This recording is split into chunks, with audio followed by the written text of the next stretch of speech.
Hello, everyone. It's clearly a very strange week with war in Europe and high inflation and the job market taking off, and everybody's having a hard time hiring and retaining people and recruiting. And I'm going to give you something really new and different to think about that we've been working on for over a year, and it's organization design. Now, organization design is an old legacy topic in HR. It goes back to the 1700s. I've read lots of books on it, and people were actually working on organizational design and job architecture in the slavery days. And there's books. I have a really fascinating book about how the slave owners segmented work and organized people into teams and functional areas and had succession management and replacement charts, and all the stuff that we saw in businesses has really been around a long, long time. And most of the people in HR that we talk to have what I would call a traditional view of organizational design. And it has to do with spans of control, aligning people around functional areas and building a functional hierarchy, and then accommodating cross-functional teams for projects and initiatives. But when we really looked around at what was going on out there in the new world of work, we found that the level of maturity and understanding of this is very, very low. There are some experts, and some companies have org design experts and consultants, but it's pretty rare. And when I was at Deloitte and I met with a lot of the OD people, they weren't really that sophisticated in their thinking either. And the thesis that we had when we did this research was that we know very, very well that everybody's moving to agile,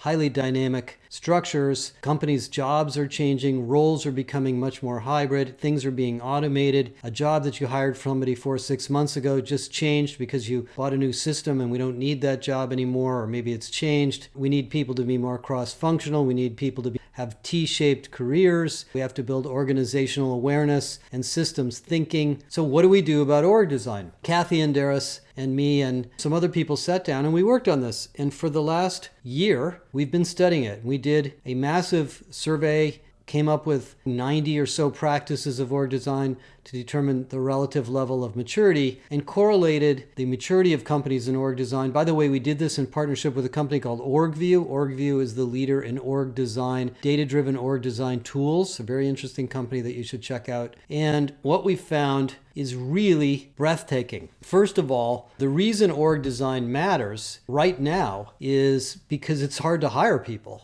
You're not going to hit your hiring targets. There aren't enough people in the workforce available to join your company. So you better be thinking about how these teams are organized and what these jobs are before you just run out there and try to fill the slot, because it may take you months or a lot of extra money to fill the slot. And if it's not the right job, that person's not going to stay. One of the CHROs I talked to this week told me that the problem they have is hiring managers are always over-hiring. They always want to hire somebody who's overqualified for the job. And when you do that, you pay extra money. It's harder to find the person. It takes longer. And then when they join, they're not impressed with the work they're doing. And so you have to change the organization around the person. So if you did the org design first, and you understood the org design process, you could probably avoid that problem. So what is org design all about? Well, what we basically structured was a bunch of research, and there are really 7 or 8 pieces to it. And it really starts with your business model. What business are you in? Do we sell products, services, IP? Do we resell things? Are we an innovator? Are we a packager? Are we a low-cost provider? And underneath that is, what is our operating model? Who do we sell or deliver things to? Who are our customers? By the way, if you're an internal group, you have the same issues. How do we interact with those customers, internal or external? What part of that delivery system are we going to automate? What platforms do we use? That goes into the second step, which we call the operating model. The third level is the work. What work do we have to get done? What are the tasks and projects that have to get done? We talk a lot with companies about skills, and I have this never-ending conversation with companies about, we need more skills here, we need more skills there. Well, I think they're actually asking the wrong question. What you should say is, what work do we want to get done? What are the outcomes we want to create? And then what skills do we need? And that's level 3, which is work design. And in that part of work design, by the way, is deciding who's going to be accountable for what parts of that work. We can define that somebody has to build something or institute some service, but who's going to deliver on it, who's going to be responsible for it? The 4th level is the stuff that actually everybody thinks is org design. It's job design and structure. So job design and structure is actually the easiest part of this. And it should fall out of the business model design, the operating model design, and the work design. In the design of the jobs in the org, you look at what individual people can and will do. How do we organize work into small pieces, into what we call jobs? What skills do those jobs require? And what systems and tools can reduce the need for certain jobs that we don't have? So there's a methodology to this that we discovered that's very, very powerful. It isn't just looking at the org chart and reducing the span of control and figure out who's responsible for what. When we interviewed CHROs in the early part of this project, one of the things we heard that I remember very, very well, I won't mention the name of the company, this is a company that's been through a lot of ups and downs over the years and is continuously trying to reinvent itself. The CHRO said to me, the problem we have is we don't really know how to do this at all. So we always design the organization around a person. There's an executive who we decide we like, and we're going to give that person responsibility for this organization and let them figure it out. And so it's sort of the hero-based org design. Let's organize around the hero. Well, that person probably doesn't understand all this. So he or she may or may not figure out how to design these jobs and roles in an effective way. And they're not necessarily aware of the staffing issues, the training issues, the performance issues that happen in different organization structures. So lots and lots of things to learn about here. Now, one of the other things we found in the research is that even though this is a long and historically very important topic, and I remember one of the first books I read about org design was the book by Jack Welch about turning around GE, where he basically blew up the corporate headquarters and distributed it all out into the business units. Only 11% of companies really are at what we call the level 4 of maturity. When we looked at the results of the design practices and the design expertise in companies, there were 4 levels. The first level, the lowest, was what we called haphazard structure. By the way, this is 25% of companies. Haphazard structure is every manager decides however they want. We let the managers decide. We let the managers come up with jobs and job titles, obviously with some structure around them. Finance drives the cost control. We allocate headcount to different groups, and they figure it out on their own. A quarter of companies operate that way.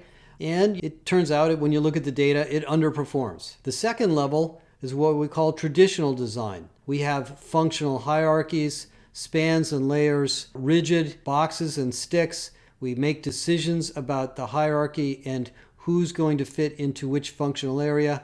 We might have a formal approach to Agile, but we may not be implementing Agile. And we give managers freedom to operate within this traditional structure, but the structure is designed in a very traditional way. And usually that structure is oriented towards industrial scale, not innovation and growth. I think it was interesting today, I thought it was a really meaningful announcement that Ford Motor announced they were splitting the company into 2 companies, the electric car company and the gasoline car company. And that's a big statement about operating model and design of the company. And essentially what the CEO was saying is the gasoline company is a P&L and we're operating it for profit. The electric company is a company for growth. Different business model, different operating model. Yes, they both make cars. Yes, they both have to put wheels on the cars. Yes, they both have to deal with safety. Yes, they both have to deal with navigation. But one of them is a growth business and the other one's a profit business and a sort of a mature business. So I think the people at Ford are pretty crafty in thinking this through. Third level of maturity is what we call connected culture. It turns out when you look at the findings of this study, one of the most somewhat earth-shattering findings is that the org structure itself doesn't really matter. It doesn't matter if you have a low span of control, a high span of control, a rigid structure, a flexible structure. It really isn't the structure that matters. It's the accountability and who owns what and clarity of accountability that matters. And then the culture and the connectedness of the people, and that's level 3. If those of you that have ever worked in a consulting firm or you've worked in a company that's growing really fast, you know that the organization design is almost irrelevant. Work gets done because people know each other, they trust each other, they work together, they don't feel any sense of siloed motivations. They're willing to put time into projects that may not be directly in their line of sight because they know it's in the interest of the organization. That's level 3, where you create a culture around cross collaboration and the reward systems and the goal systems and the mission are clear and people know what they need to do. Level 4, by the way, that's 30% of companies. Level 4 is what we call agile and accountable. Level 4 companies are companies that flex as needed. You know, the research that we put out last week or last couple of weeks on the death of change management and moving from change management to change agility really tells the story about how business today can't be about implementing change. It's about always changing. It's about designing the company for continuous change. I'm not saying you're going to go through upheaval and changing all your products and services all the time, but there will always be things that are changing. And in a level 4 org model,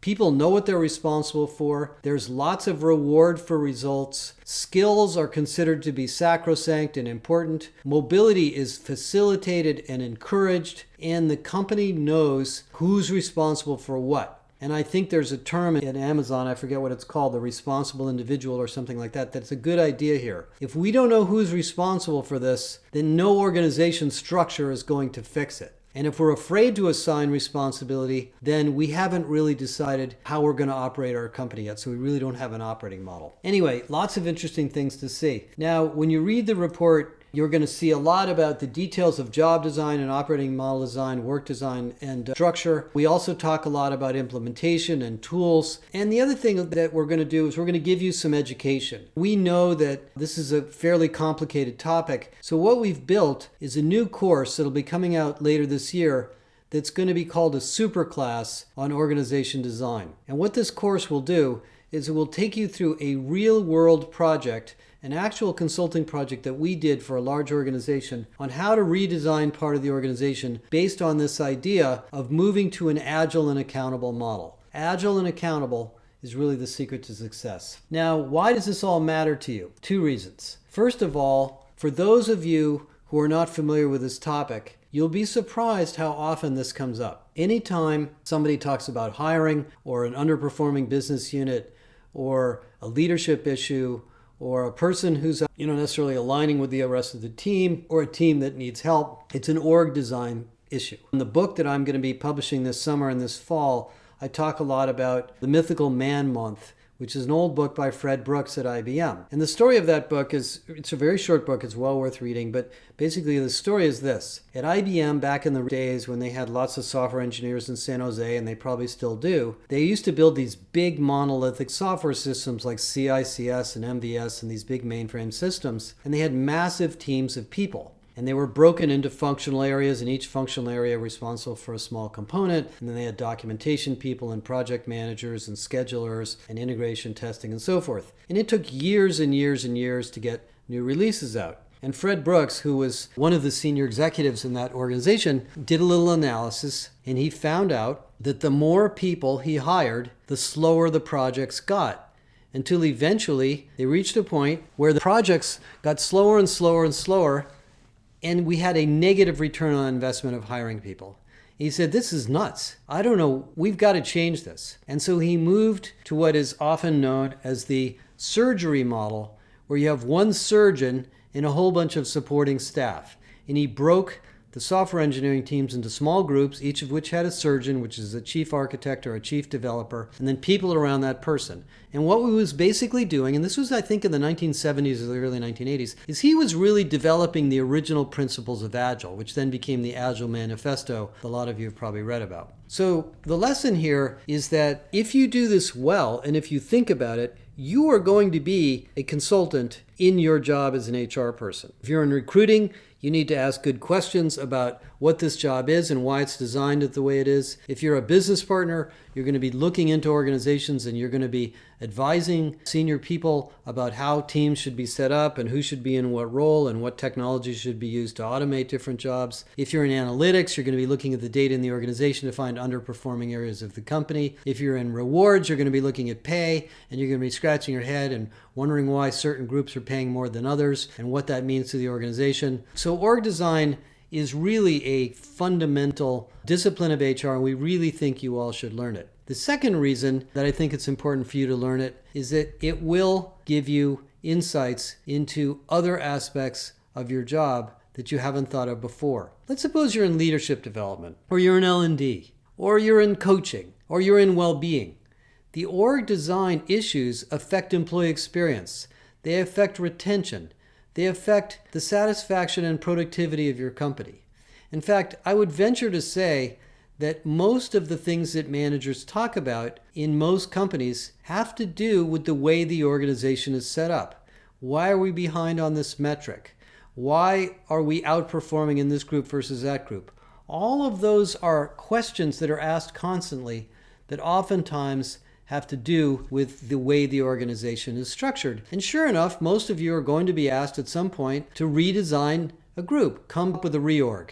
We're going into a new business. We just acquired a new company. We're doing an HR transformation. We're doing a clinical transformation in the hospitals. How are we going to organize the teams? There's many, many ways to use this information. Now, does this matter? Does this result in a return? Absolutely. What you're going to see in this research is that the companies at level 4 are 27 times more likely to engage and retain great employees.